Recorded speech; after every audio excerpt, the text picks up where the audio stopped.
Are you going to kill me? I would certainly like to.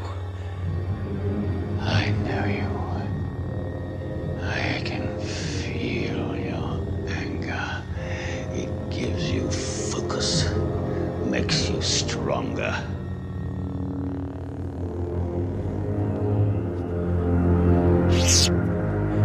I'm going to turn you over to the Jedi Council. Of course, you should. But you're not sure of their intentions, are you? I will quickly discover the truth of all this. You have great wisdom, Anakin. Know the power of the dark side. Power to save Padme. You've never heard of the Millennium Falcon? Should I have? It's a ship that made the Kessel Run in less than 12 parsecs. Hey everyone, and welcome to Kessel Run Weekly. My name's Kristen. And I'm Danny. And this week in Star Wars news! I just wanted to do that because, the Star Wars show does that all the time, so I wanted to feel special. Yeah. I don't know. But in all seriousness, guys, if there ever is such a thing, we got Valentine's Day today, guys. So, happy Valentine's Day. Yeah, happy Valentine's Day to all you guys and girls out there. Aliens and droids and all types of love. Yes, what he said. Wookiees, Wookettes. But yeah, so we're celebrating Valentine's Day with, I'm sure if you saw the episode title, we're celebrating our favorite emperor here. So it's going to be pretty fun, I think. But yes, Star Wars news. Let's go ahead and dive into it because we got a lot to talk about for our main topic. Come closer, I have good news. Yeah, sure. So our Star Wars news, we don't have a whole lot this week, but it's still significant. We've got some Celebration news because, as you know, Celebration is this April. Woo-woo. We're so freaking excited. It's going to be awesome. I can't wait, and it's going to be like Christmas because I'm going to be up all night the night before because I'm not going to be able to sleep. Yeah, probably same. It's just not going to happen. You sleep on the car ride or whatever. Yeah. Because yes, we are crazy. We are driving. We are driving, but it's to bring the droids though, so it's not like we're just gluttons for punishment. True, but sometimes we are. Just like the droids weren't allowed in the cantina, unfortunately they're not going to be allowed on a plane because, laws. Things. TSA is not fond of droids, so It's sad. it is sad, but one day droids' rights, man. It'll happen. It'll happen. So we have some cool guest announcements for Celebration. Absolutely. So our first one up, which my dad actually had the pleasure of meeting. I have not met this man yet. Brian Herring, who is one of the creators, puppeteers of BB-8. Yes. Am I wrong for saying this, or is he one of many, or is he the only one? There is one other that had a hand in it as well that I'd recently just learned. I can't remember his name at the moment, but he's going to be at Celebration too. Oh, cool. But Brian Herring was one of them that initially brought BB-8 to life in The Force Awakens. He's the guy in the green spandex suit running around in the desert with the droid. Woo-hoo. We applaud you, sir. The next guest announcement we have is Mark Dodson, who is the voice actor for Salacious B. Crumb. Yes. I don't know if that was even accurate. No, you need to give me the real one. Give me a real Salacious B. Crumb laugh. You can do it. Oh, yeah, I don't even know what he laughs like. Don't even know how he laughs. You do it first. Oh, I don't know that I can't. No, man. I shouldn't have done this. Sounds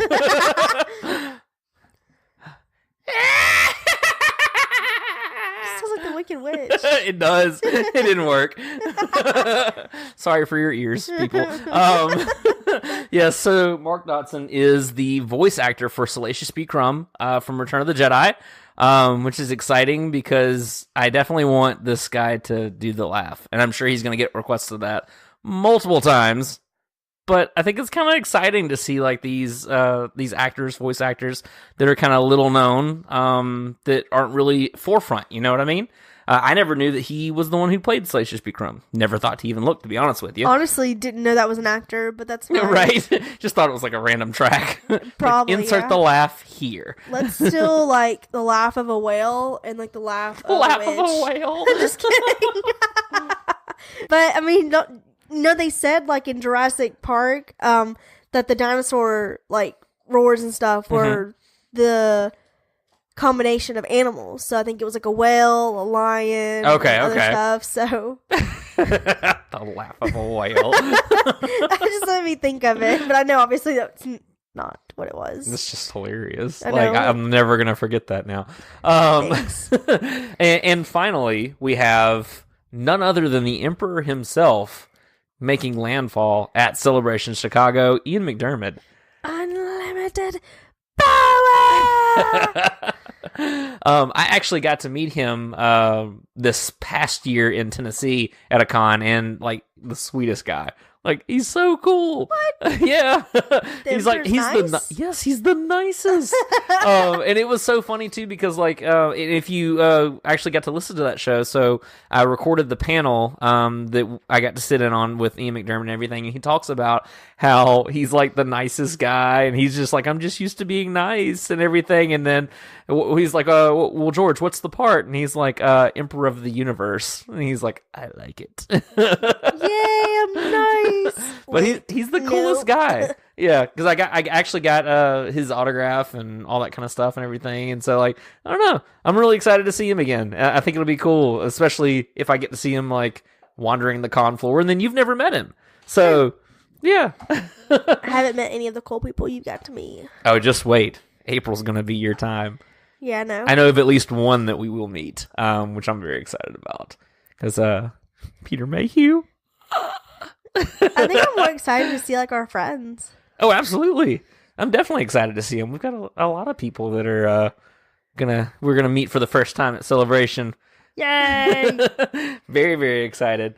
But yeah, so that's our news for the week. Not a whole lot to dive into or anything, because we wanted to save time for our main topic. And now, our feature presentation. And I'm kind of excited about it, which is funny because this was your idea of all things. Well, I just thought it'd be too cheesy to do like a love story, I guess. Because, I mean, I'm sure you've got your basic, like, Padme, Anakin, Raylo. I don't know, like, all the basic, like, love stories, I guess. And I just didn't really want to do that. I figured it'd be more fun to talk about none other than Palpatine. Yeah, so we came up with Palpatine's Day.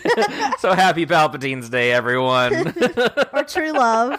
Yeah, so it is the greatest story ever told. A man and his unlimited power. Yes. So I love that you giggled when I put that in the notes. Yes. So let's take a little jump back and let's talk about, let's get to know him. Yeah, let's get to know. Yeah, because with Mr. any first Palpatine. date, you want to get to know the Papa other, Palps. right? Yeah, we got to get to know Papa Palps. So a lot of this you may know, but he was born on Naboo. Was he? He was, which makes it really interesting that one of the first worlds that he tries to burn to the ground when he dies in Operation Cinder, Naboo. Oh, he must have had a rough childhood there or something. Or he just really didn't like it. No one will know that I came here. Right. But yeah, so he was born on Naboo, allegedly the apprentice to Darth Plagueis. Yes. Because we actually don't know 100% because the Plagueis novel is unfortunately not canon. But as our friend Soka has said, there's always a little truth in legends. Yes. So plus that convincing story he tells Anakin. Exactly. About Plagueis It was the almost like Wise. he was there. But yes, but he seems to have a first-hand account of the story of Darth Plagueis the Wise. Yes, he sure does. Which is, for me, one of the undoubtedly most creepy moments. Because it's like that's the moment you get to see Palpatine for who he really is, and it's like for a second, the mask of the monster. The mask is removed and the monster is not revealed even, and like, everything. fully removed. It's like he's just peeling it off slowly from like the corner. Is that your Palpatine laugh? Yes. It was. Nice. I like it. But yeah, and so, I mean, I love that scene at the opera. And that's actually one scene that Ian McDermott said was one of his favorites to film as well. He had some funny stories and stuff like that. Honestly, if you haven't listened to that episode with Ian McDermott, please check it out. It's awesome, and you'll love it, and you'll laugh. Just like we did. Or I did. You didn't get to go. I wasn't there. That's all going to change this year in the year of Star Wars. I know. But one of his favorite moments was that opera scene with Hayden Christensen and Anakin. And I don't know, like, for me, there's so much there that just tells you who Palpatine truly is. Oh, yeah. Most Because definitely. He's not just your cookie-cutter villain, I feel like. No, he's not. He's got a little bit more to offer. It seems like he's got plans for everything. So, I mean, we start out and he's senator. Yeah. We first meet him in episode 1 as senator, and then magically he gets a promotion. Ooh! Promote. Yeah. So he's the senator, and then he becomes Supreme Chancellor to, lo and behold, Supreme Chancellor with emergency powers that he just never, ever, ever gives up. I like these, and I'm going to keep them. They suit me. So one thing I wanted to talk about with Palpatine that I've always found really interesting is his relationship with Anakin. How do you weigh in on that? How do you feel about that? I don't know. I'm back and forth. I mean, do you want me to start from the beginning? I mean, go ahead. So, I mean, I don't know. I can't decide if Palpatine's more of like a father figure or if he's more of just like a mentor. I kind of lean more towards father figure, not because of the whole theory that Palpatine created him, but because Anakin, even though whether or not he created him or not, Anakin never had a father. Technically.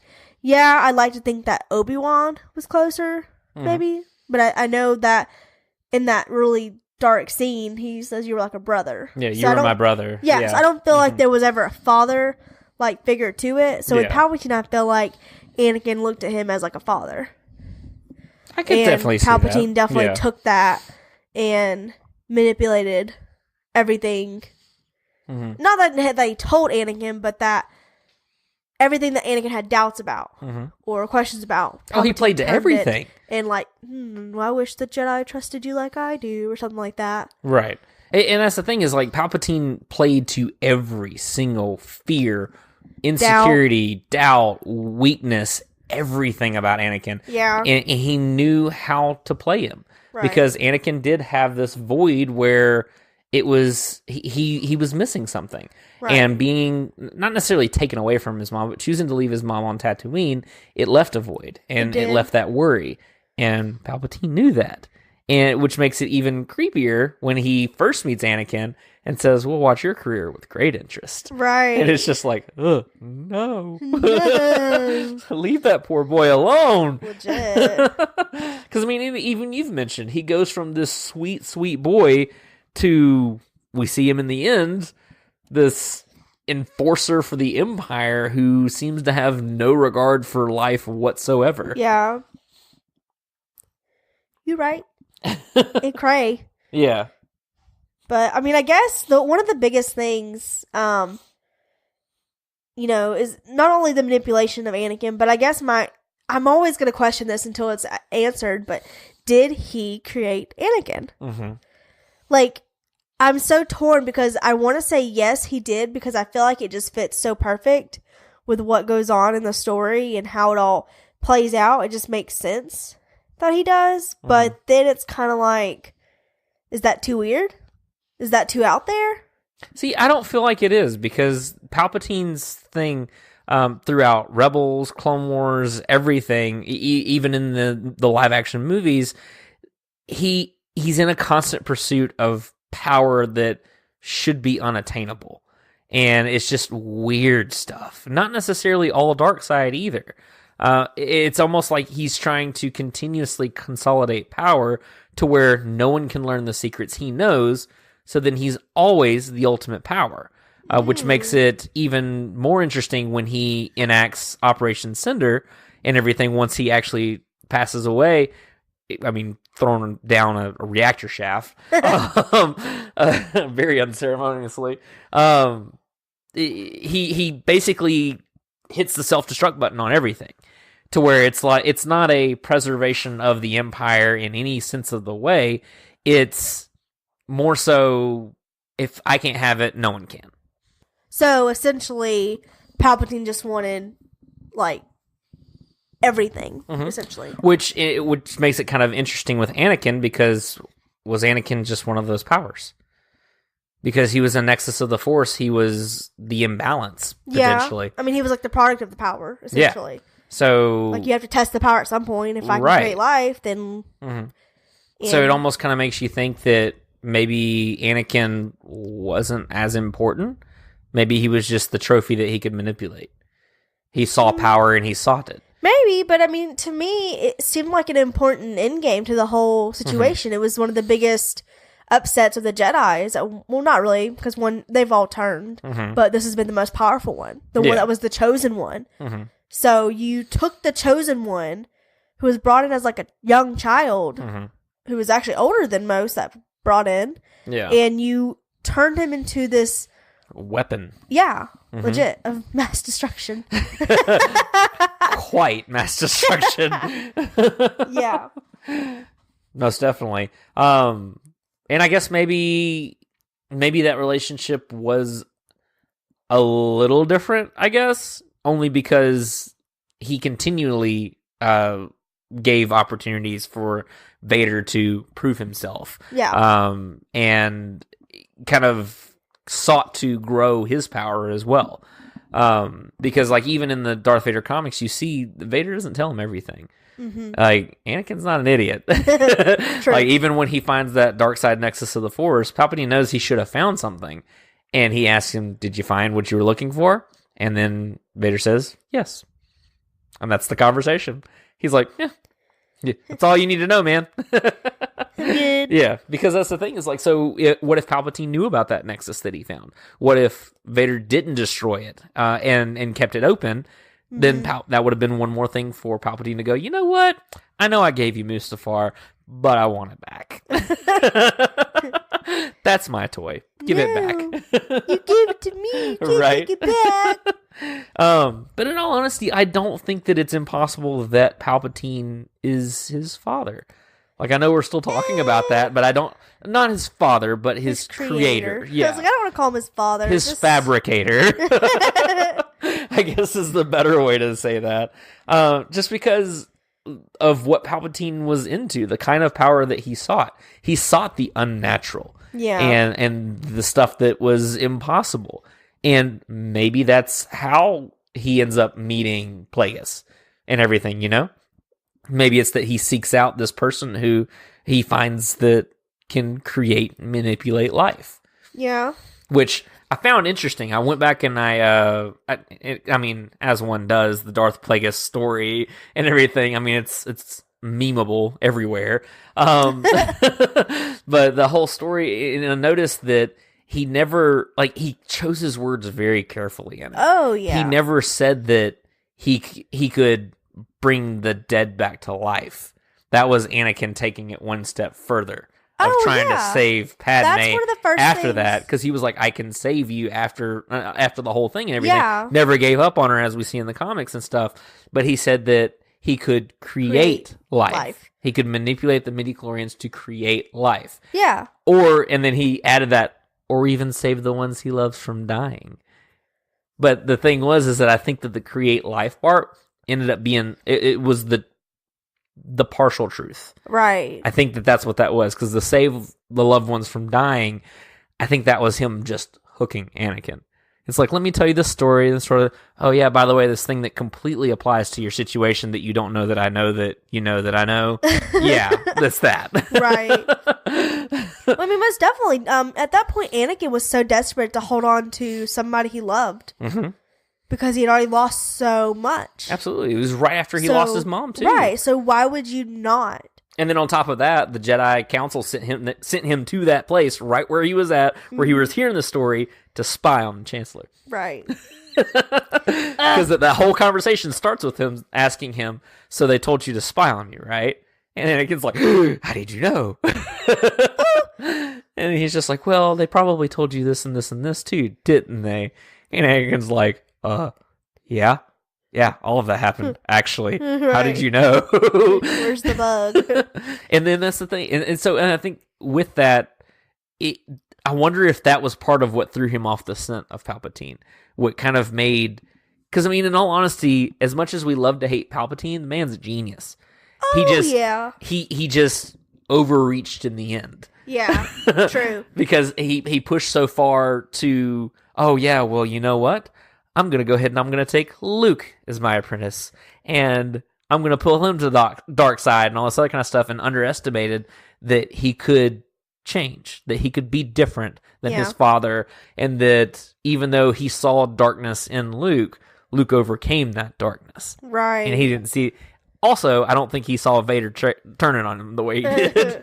Where it was just like, oh, okay, well, now Vader's going to suplex me down a reactor shaft. So, I think that a lot of things in the end kind of was like, well, didn't see that one coming, but all right. So, not everything that Palpatine had planned out, I guess.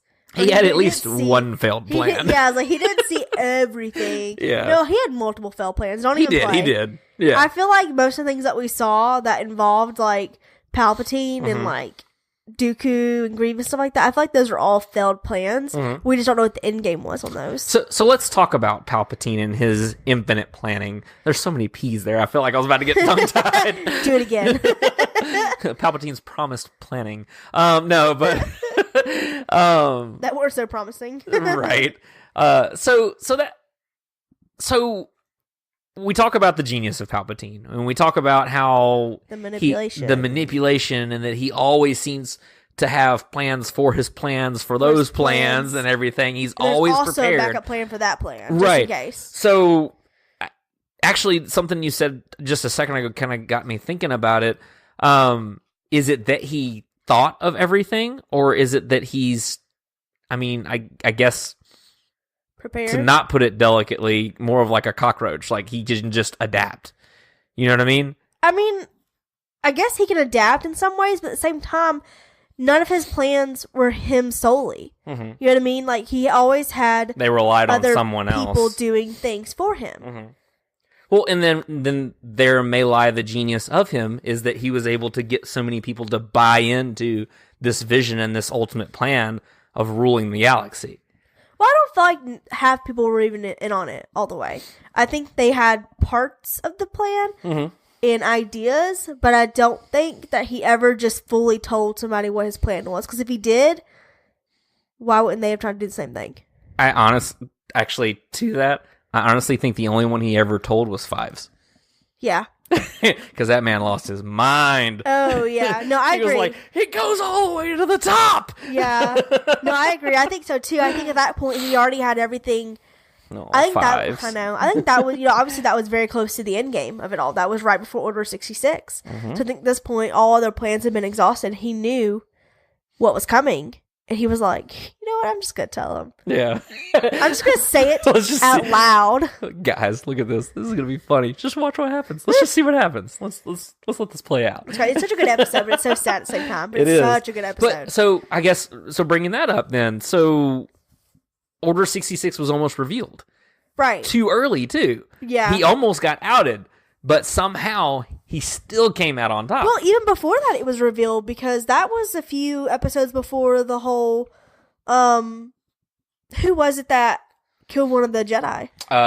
Tup. Tup, yes. He killed Master Tipley, I think was their name. Yeah. That good soldiers follow orders, and he started, like, freaking out and everything. I mean, it wasn't far away from Five's episode, but that was a good... It was in the arc. It was the same arc, yeah. But it was still, like... It was a couple episodes before, I think he actually finally tells... Or Palpatine finally tells him. Yeah. And then that's where he's like, oh my god, this is crazy! Insane. Yeah. Which is wild that... I wonder how secured he felt at that point. Or if it was a fit of arrogance where he was like, you know what? Let me let you in on this. I don't think it mattered to him.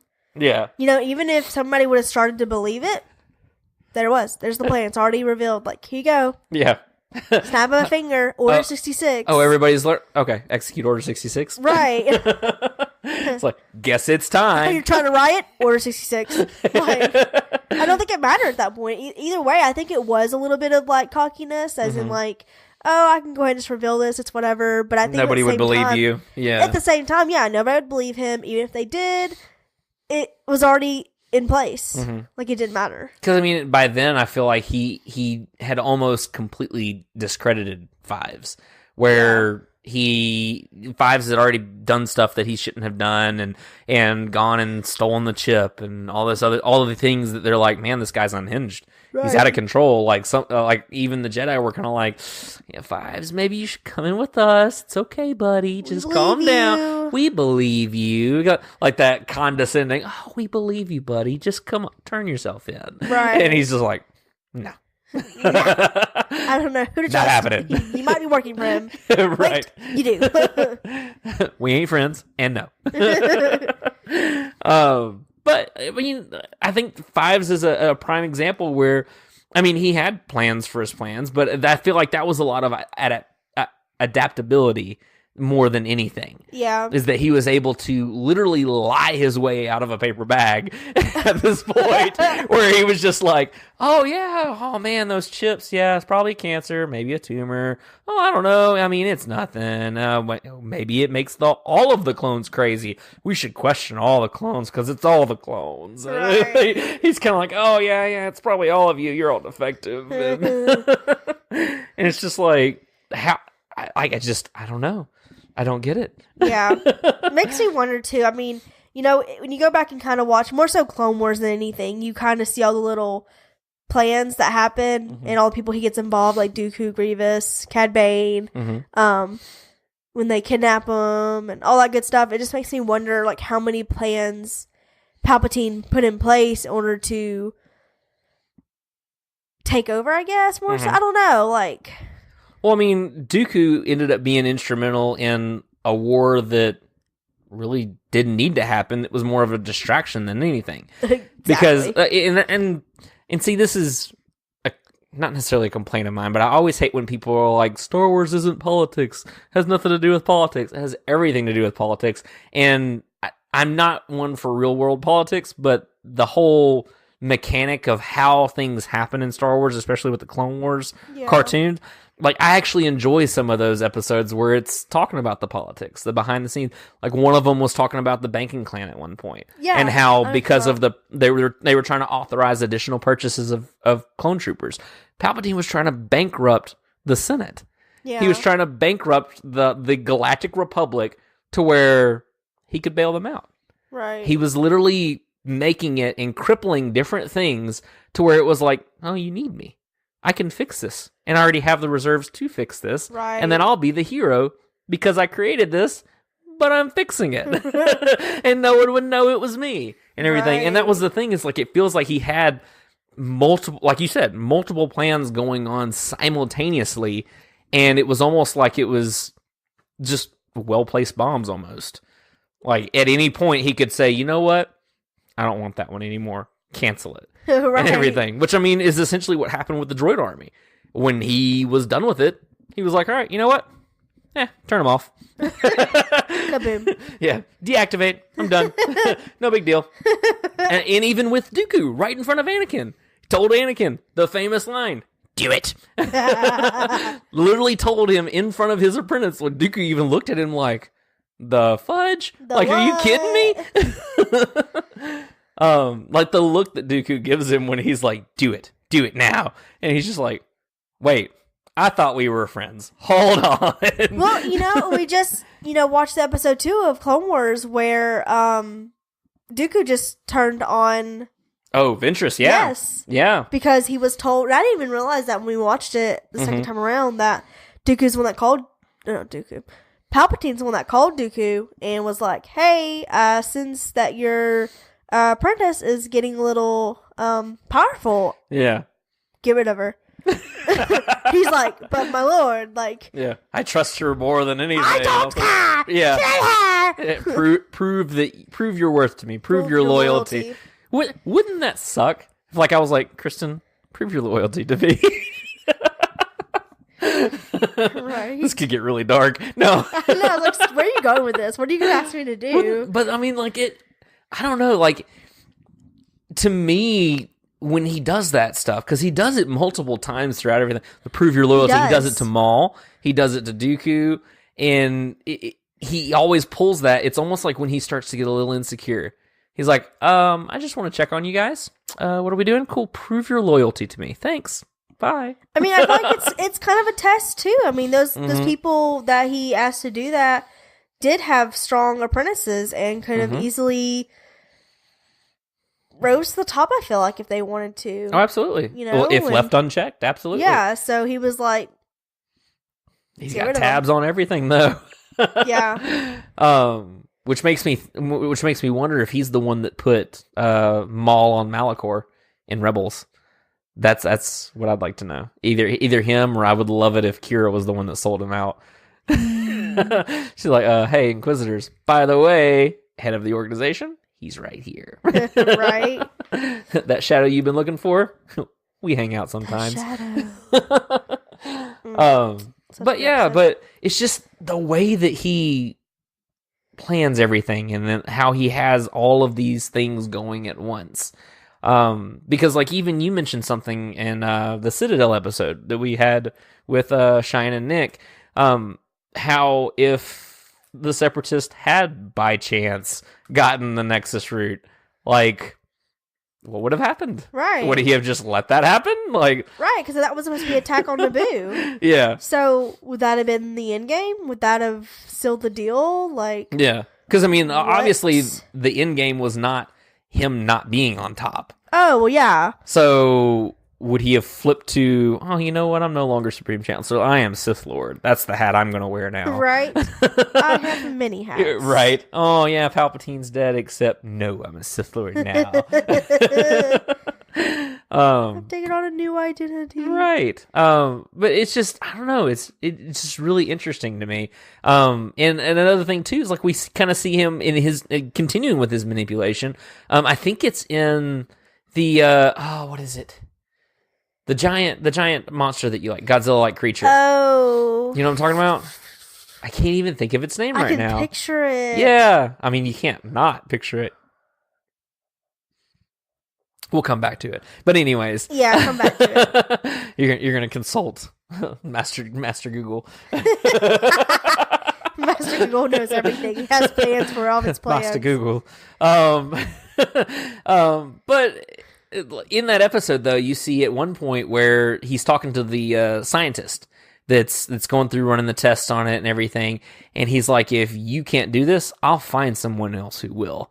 And so you see kind of things like that where in those Clone Wars episodes, he's like remove them from the equation and things like that. The Zillo Beast. The Zillo Beast, yes. But yeah, but like in that arc, like you in and others, you see him talking to people, and like I think Masameda, one of his right hand people with the Senate and everything, like he tells them remove them from the equation or put someone else in. Like literally, he's playing it mafia style in some ways, and it's almost like a chess game for him. It in the end was checkmate, Order 66. Yep, and that's what cemented everything. But it was a well placed and well timed bomb.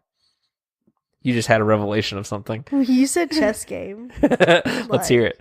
No, there wasn't. Oh, okay. It just like it really clicked with me that, I mean, essentially he got rid of the queen, and there was no king. I think, unless you consider the king the Jedi, or the king was Anakin. He Maybe. took the king. Depends on how you look at it, I guess. All the pawns. Yep. Kind of sounds like Battle One. No, I'm just kidding.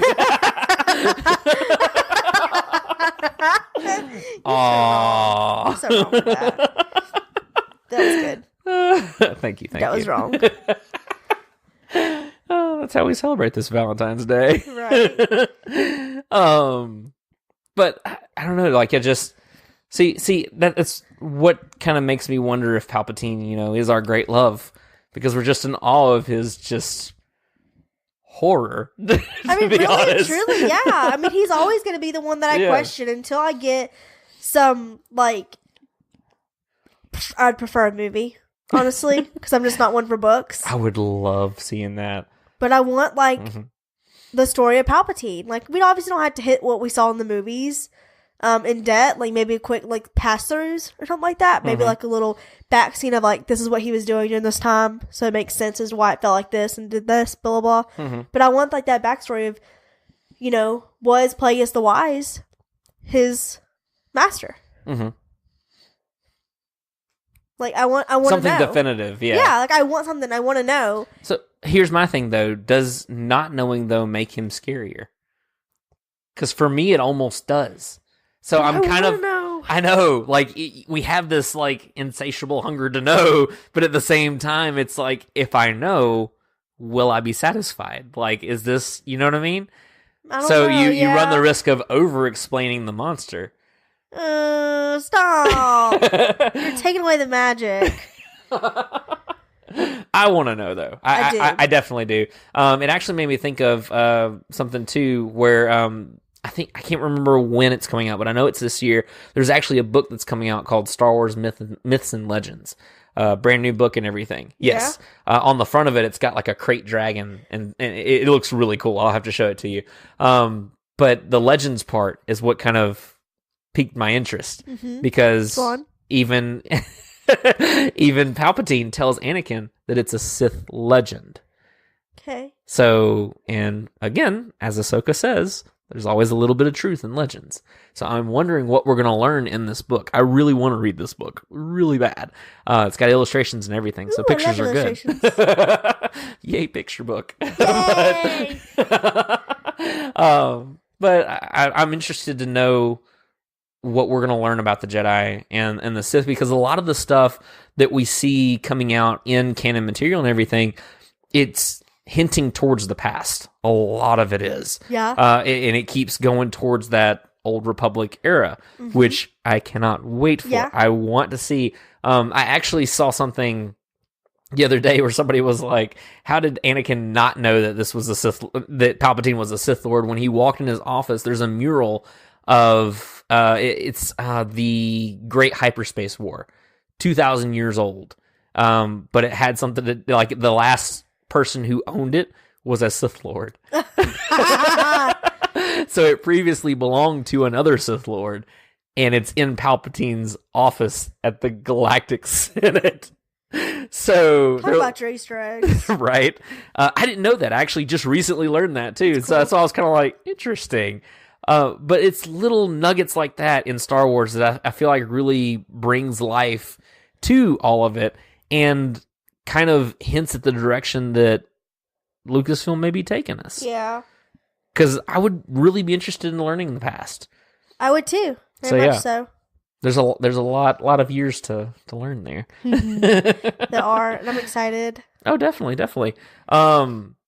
So as far as Palpatine, did you have any final thoughts or anything like that on Palpatine? I mean, I feel like he could plan one heck of a date. So that's true. He's got backup plans for all backup plans. That's right. And then he's gonna be the one that's gonna like cause mayhem, and then like fix it, and then you're gonna be like, my hero.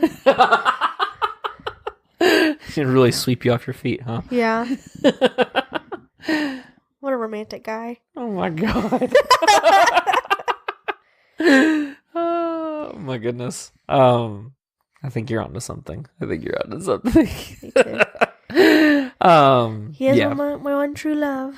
I mean, it would seem we're pretty obsessed, I think. So yeah, I mean, he kind of created Anakin, so like father, like son, I guess. Yeah, well, I'm kind of obsessed with him too. Yeah, you're just going down the family tree. I'm sorry, I can't. I'm not in love with Luke. I can't do it. We're not compatible. I want to go to Tashi Station for some power converters. It's like, I love that we always bring up this thing, because it's literally like that moment where you meet somebody and then you just see something that you just can't unsee, or you witness something, and you're just like, I'll remember you like this forever. Right. Exactly. Yes, absolutely. Oh my god, you got me crying over here laughing. That's what I do. Oh man, it's good to be back. But yeah, so I think that's all for Palpatine. We could talk hours and hours and hours. Really and truly, yeah. Absolutely. But we'll save that for some future episodes. Yeah. So cool. So I guess we can go ahead and close it out. Before we do, though, I do want to remind everybody, we do have new episodes of Clone Wars commentary out on our podcast feed right now. So you don't have to subscribe to anything extra or anything like that. Wherever you get this podcast, you'll get Clone Wars commentary completely free, which is pretty cool, right? Pretty cool. Pretty cool. Stop doing that. Never. But yeah, so Shine and Nick have a really fun show that comes out every Friday. Clone Wars commentary. They're watching Clone Wars and commentating. It's awesome. It's fun and informative, but mostly fun. So definitely check them out and show them some love and everything. We've got a lot of cool things in the works, so definitely subscribe if you're not already. And check out our website, KesselRunWeekly.com, for any updates. Yeah, and on our website as well, leave us a review. Absolutely, or write us a comment, or I don't think you leave a review, but like you can leave us a comment though, and tell us what you think, and send us cool facts. Absolutely, send us like little known facts about yourself. Help us get to know you. Let us get to know you on this first date, third, second, I don't know, however long you've been with us. It's coming up on this Valentine's Day. Well, it's coming up on a year for me, right? Yes, it is. In actually, March. My birthday, March, actually. Yeah. March 21st. So yeah, that will be your 1 year with the show. So just before celebration. Yay! And then celebration will be my 2 years doing the show. Ooh. Yeah. So cool. Exciting. Man, some milestones coming up. A lot of exciting stuff coming. Yep. So excited. But yes. So guys, so definitely check out Clone Wars commentary and subscribe if you're not already. But most of all, thank you for listening or watching to this episode of Kessel Run Weekly on this lovely Palpatine's Day. Palpatine's Day. We hope you enjoyed the show. If you did, as Kristen said, please leave us a review on Apple Podcasts or wherever you get your podcasts. We'd love to hear from you because we do love you. Mm-hmm. I hope it's not too soon. Leave us a 5-star review, guys, on Apple Podcasts, and we will read it on a future episode as well. Absolutely. You can find us on social media at Kessel Run Weekly on Instagram, Facebook, and Twitter. And like we said before, on our website at KesselRunWeekly.com. Absolutely. And so, on this Palpatine's Day, guys, my name is Danny. And I'm Kristen. And may the Force be with you. Always. Do it.